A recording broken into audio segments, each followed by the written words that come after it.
and welcome to Hardfire. I'm your host, Joseph DOBRIAN, here with you for another half hour of discussions of current events and other issues from a libertarian perspective. Tonight we are going to be tackling the subject of real estate, specifically owning real estate in New York City. My guest tonight is Mark AXINN, a partner in Manhattan-based law firm Brill and Mizell, which specializes in real estate development, co-op and condominium representation, and commercial litigation. Mr. AXINN, I think that generally speaking, the conventional wisdom is that it pays to own real estate in New York. And a lot of people would love to own a rental property or their own home or their own apartment, and that's what a lot of people strive for. But is that really a good idea from a financial perspective? And does the city make it easy for people to profitably own real estate in this town? Well, Joseph, that is exactly the question. And first of all, I want to thank you, and I want to thank all the people at Hardfire for having me here tonight. In particular, New York City seems to take aim at its property owners, at people who own a piece of the city, people who have invested and put money down. They tax them, they regulate them. The city sees absolutely no aspect of your real estate ownership that it can't regulate to some degree. Unlike other large cities, Houston or San Antonio or Phoenix, that are surrounded by desert, New York City is an island city, so we can't get any bigger, and there is a real demand to be on our islands, and therefore many, many, many people want to own property here. But the question is, why does New York City make it so onerous for them to do so? Well, I would think that is because it just makes economic sense if you are in the government, because the property is there, the owners are there, the owners find it very hard to leave, so it's very easy to bleed them for tax dollars and for various fines for violation of city codes.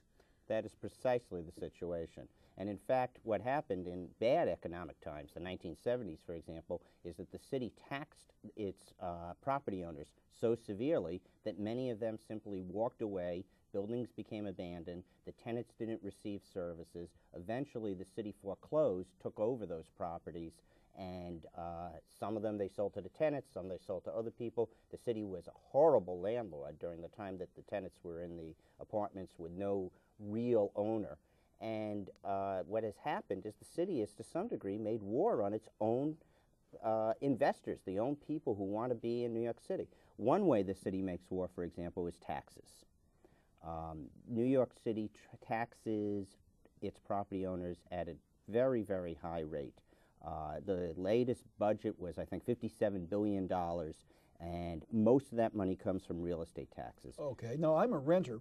I have never really thought seriously about buying an apartment here because I've got a rent-stabilized apartment, which may be against my political principles, but what the heck, as long as it's there, I'll take advantage. But supposing I did want to buy an apartment, what could I look forward to in terms of taxation and regulation over and above what I would pay for the apartment itself? That's an excellent question, and we'll also talk about the rental situation in a few minutes if we have time.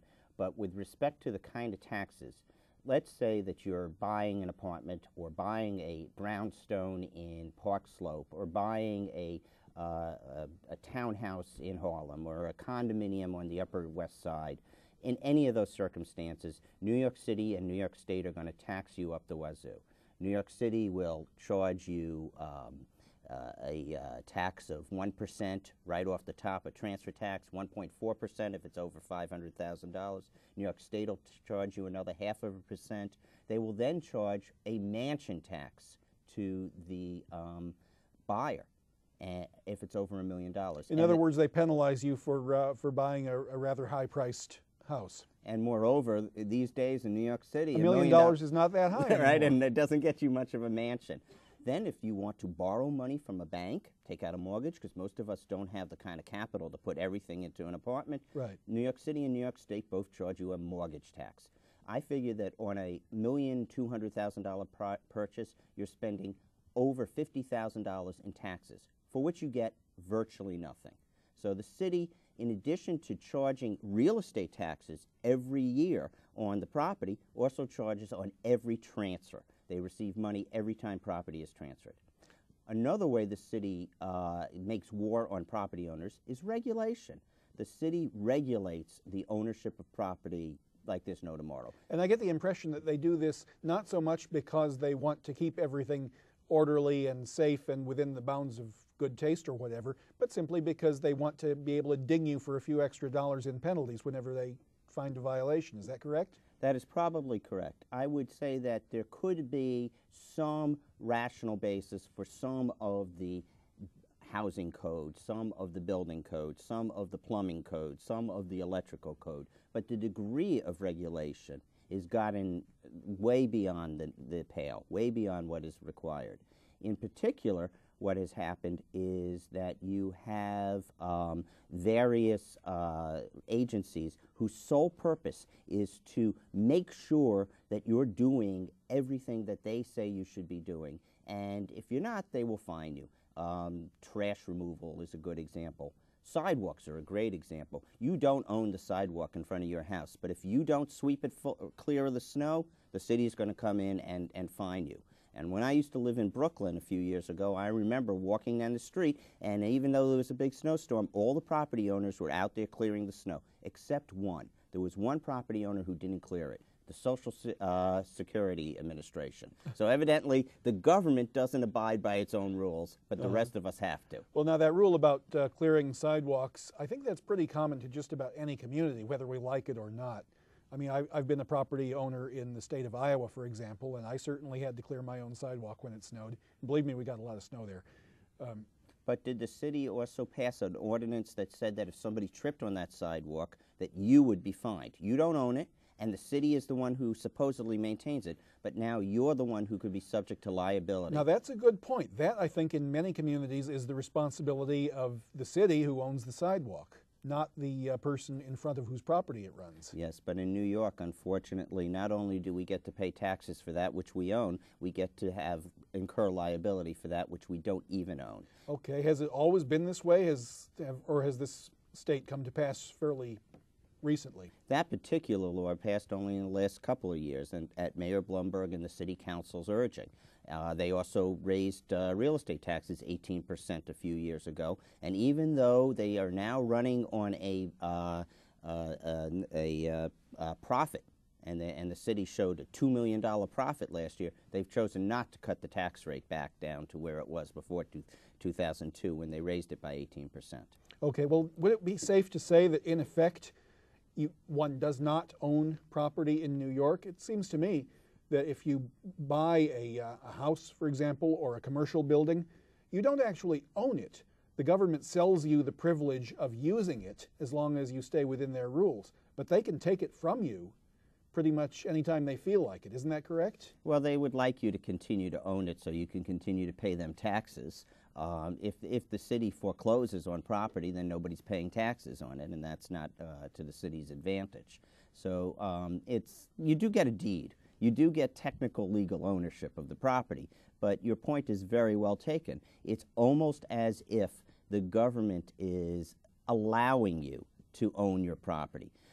Imagine if you wanted to rent some of your property out.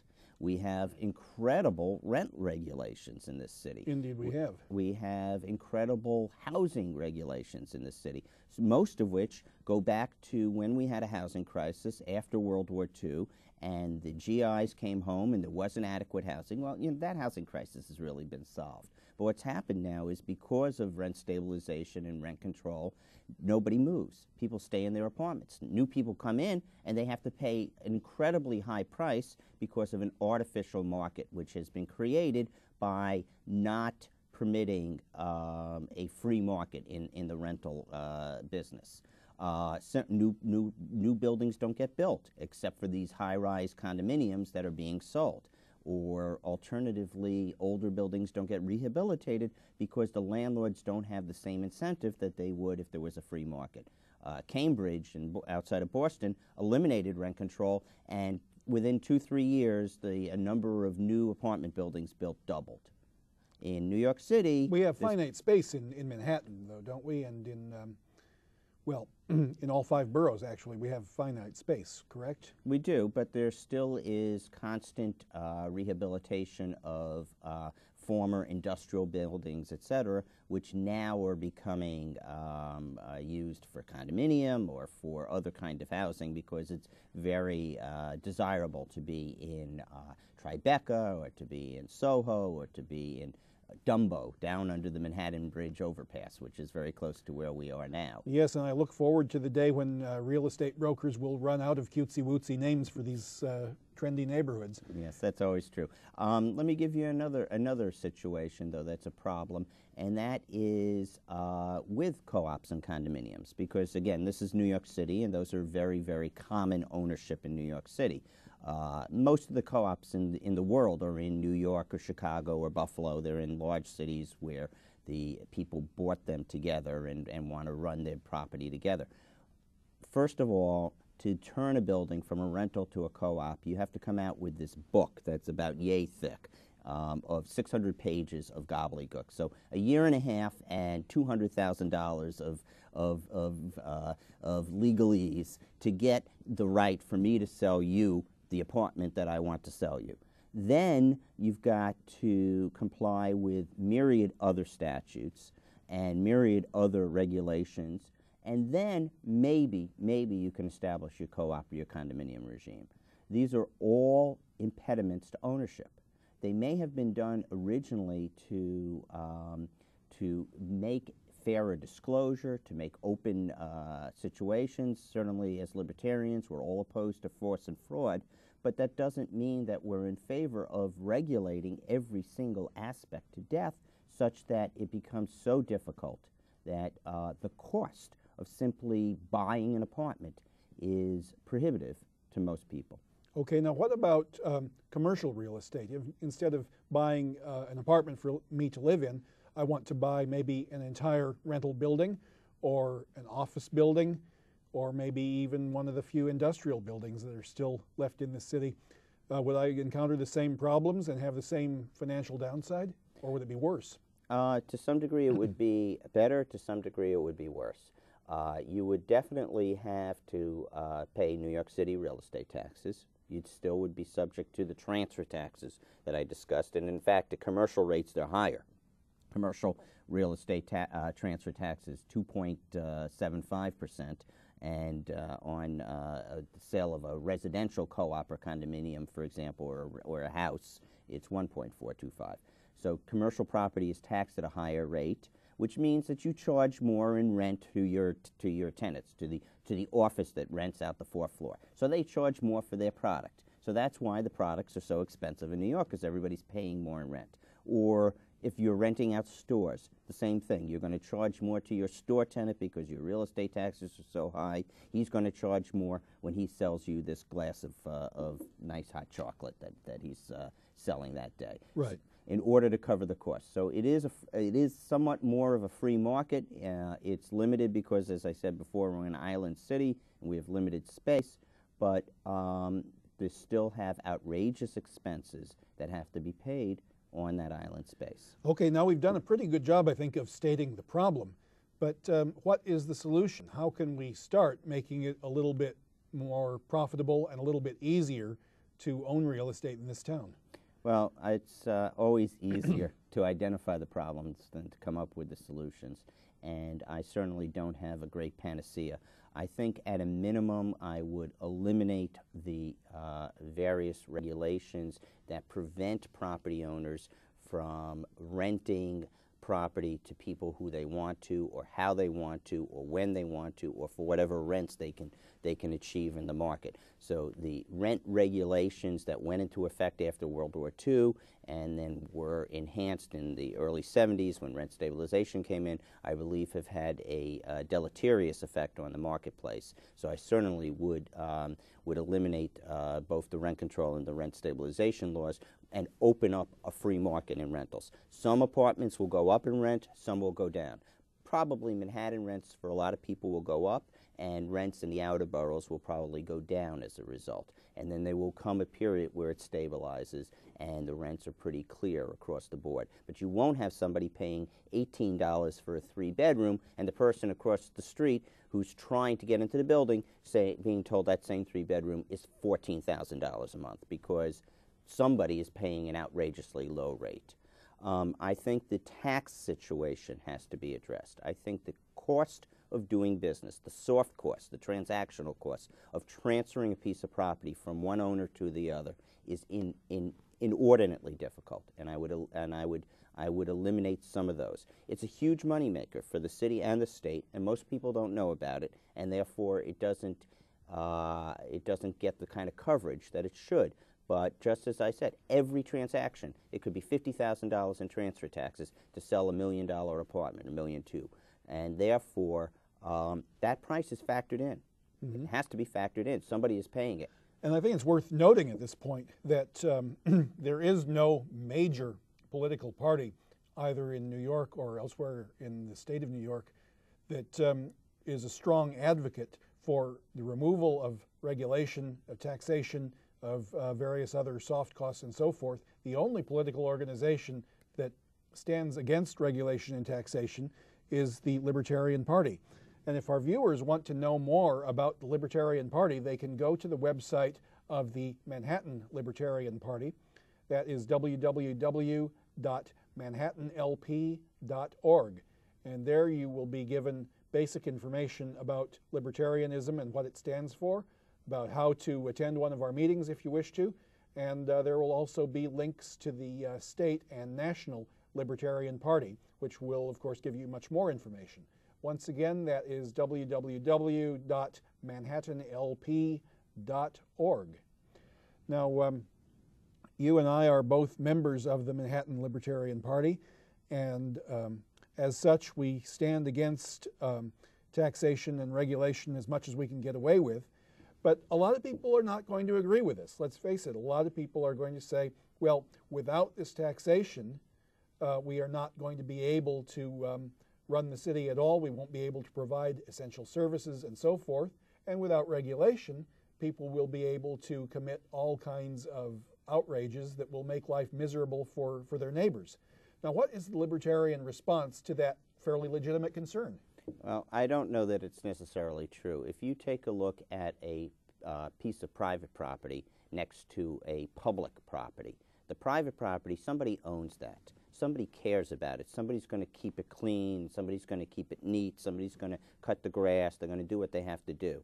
And the public park, maybe they'll do it. Maybe they won't. Maybe the city will send somebody. Maybe they won't. People might just throw trash on the ground because they say, oh, nobody owns this. This is not, this is a public area. So I think that actually private individuals do care about their own property and would take action to protect it. There are certain services that are essential. I'm not saying eliminate every tax, but I wonder whether or not the degree to which we have all these confiscatory taxes is truly necessary, and the degree to which we regulate every single aspect of people's lives is truly necessary. Whether or not you can smoke here, whether or not you can eat this here, whether or not you can play this music here, whether or not, you know, I have seen the city inspectors come around and look at the trash bags on recycle day to see what's in there. They would be better if they were cleaning the street, but instead they're kicking the recycle bag so they can send out a fine, because it's a money-raising, revenue-raising operation, and it's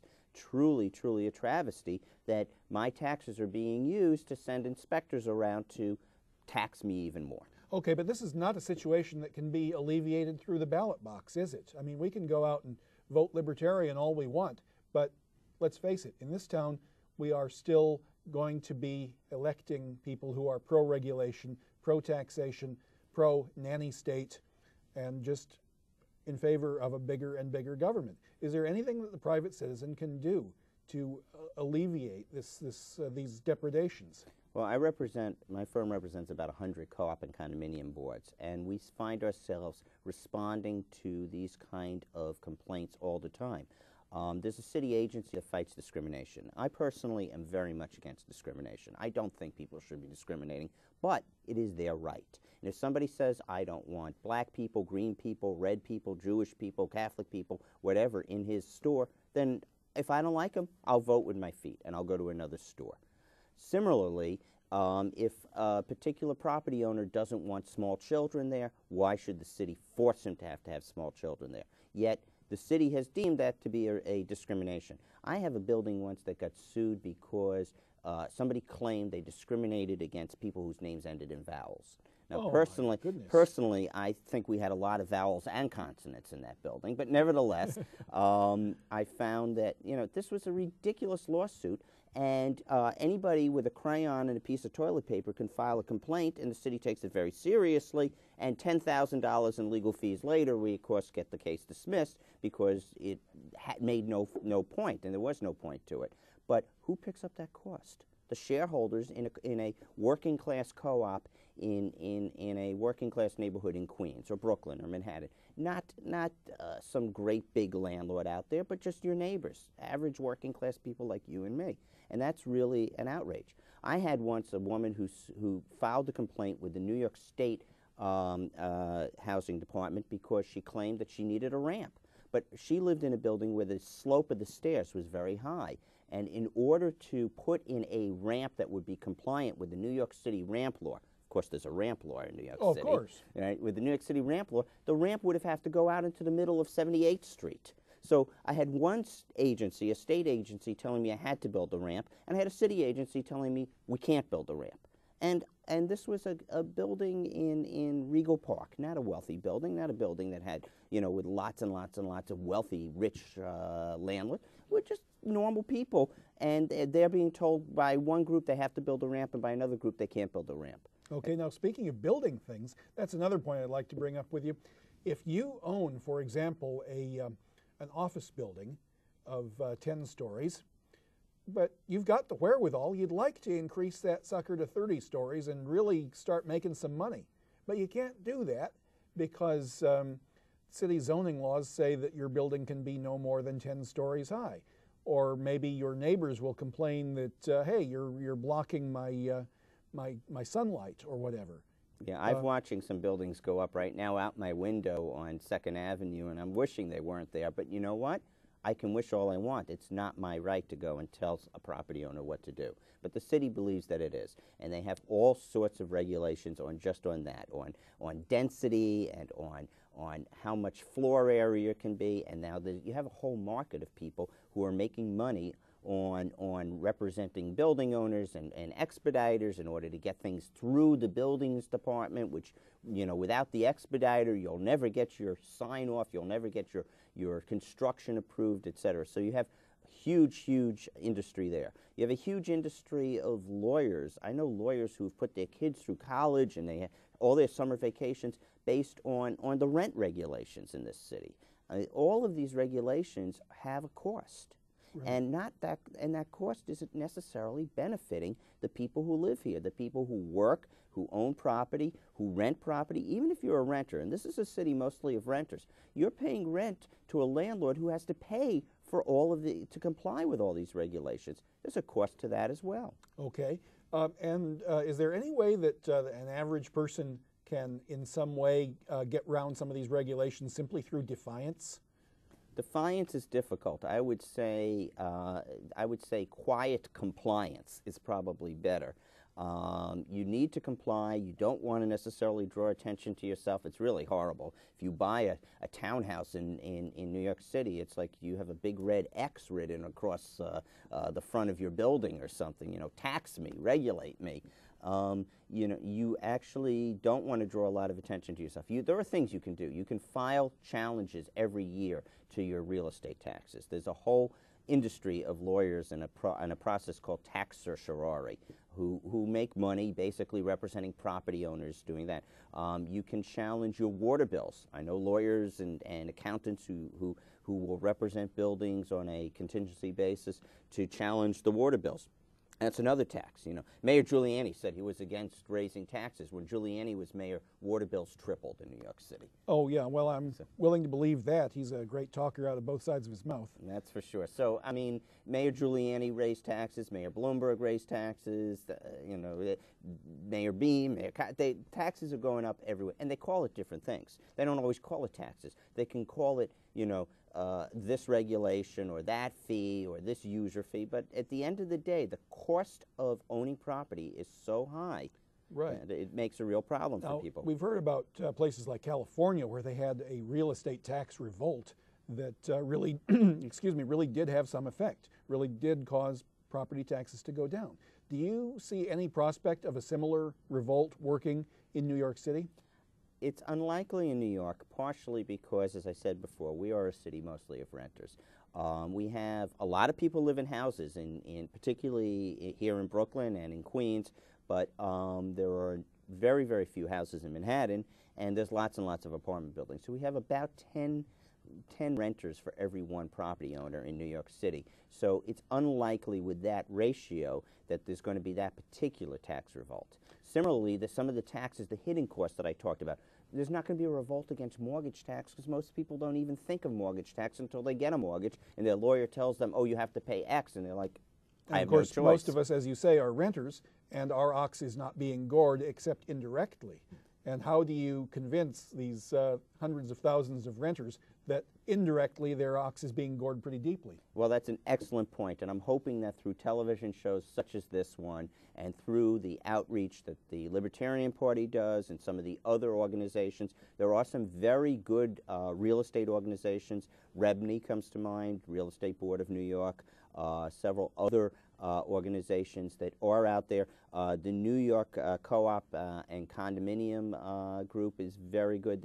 But they tend to be, they fight their own fights. I mean, they're fighting the unfair taxes that are imposed on co-op and condo owners. For some reason, a co-op that's worth, say, $500,000 pays about 3 times as much tax as a house that's worth $500,000. That's just typical New York City. So the Council of New York Cooperatives and Condominiums has been challenging that very successfully for a number of years now, and they've gotten some rebates back, but that's very typical of the city and state. They take with one hand and they give you back a little bit with the other, and they make a big deal out of what they gave you back with the second hand.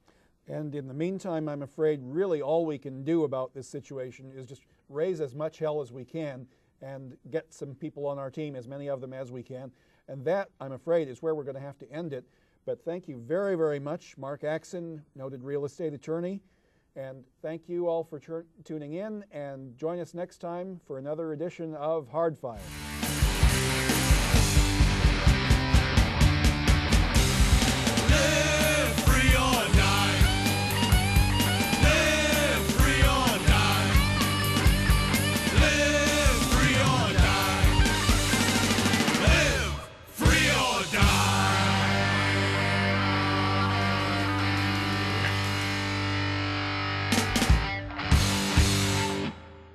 Catering for the cast and crew of Hardfire is generously provided by Da Vincenzo Restaurant, 256 Prospect Park West, Brooklyn, New York, 11215, 718-369-3590, www.davincenzorestaurant.com.